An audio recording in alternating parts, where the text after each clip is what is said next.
Welcome to Old Grump's Garage.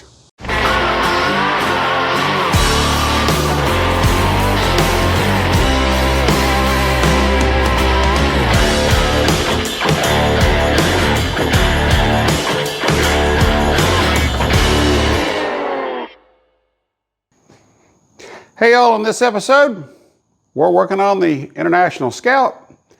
Today we're going to address bed rust. Took a screwdriver and started digging some of the caulking and whatnot that was down the edges on both sides of the bed floor, and found that rust was big enough I could stick my thumb between the edges of the bed floor and the inside of the bed panels. So we don't have enough there that we can patch or weld to or what have you to fix that. Somebody had tried to smear caulking on it like peanut butter and kind of shoot a little paint over it and make it go away, and that's not working. So we're going to cut the entire bed floor out and prepare it to have a new panel put in place. We're going to be using the Ziz wheel, as I call it, the little air operated cutter, die grinder with a 2-inch cutting abrasion blade in it. We're going to use the plasma cutter, and then every time we get to one of the bed support rails, we're going to hit spot welds. And my thoughts are, when we get there, we're just going to take a large pry bar, reach between the bed rail and the bed, pry on it until the spot weld pops loose, and then continue to work up the bed until we have the bed panel completely out. Once we have the bed panel out, we can kind of assess the rails under the bed, the frame, and the body panels that are the inner fenders between the wheel fender wells and the interior of the bottom side of the bed floor. So once we get all that out, we'll be able to make decisions on just how much replacement sheet metal we need to obtain. But we know at this point we at least need a bed floor. Follow with us as we sweat in the humidity of South Georgia. Probably going to be running both the exhaust fan and the shop fan while we're doing this work, so you may be listening to music instead of me while we're doing the work.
We interrupt this program to ask you to take a moment and like the video and go ahead and subscribe to the channel.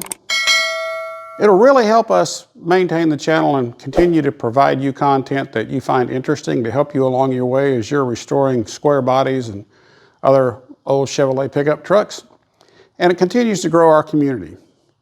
Thank you for your support, and we now return you to your regularly scheduled program. So as you can see, I have drilled all the spot welds I could find down the top of this bed rail, and I have removed the wheels, went inside the fender wells and drilled out as many of the spot wells as I could find on the inside of the fender, inner fender. And now I'm going to start splitting this between the inner fender and the outside metal. There's a seam right along here where the two butt up, and I'm just going to work down through there with a pry bar. I don't have my seam splitters yet. They've been on back order for quite some time, so I'm just going to work down through there with it gingerly with a pry bar and split those two pieces of metal.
Okay, inner fender number 2 removed.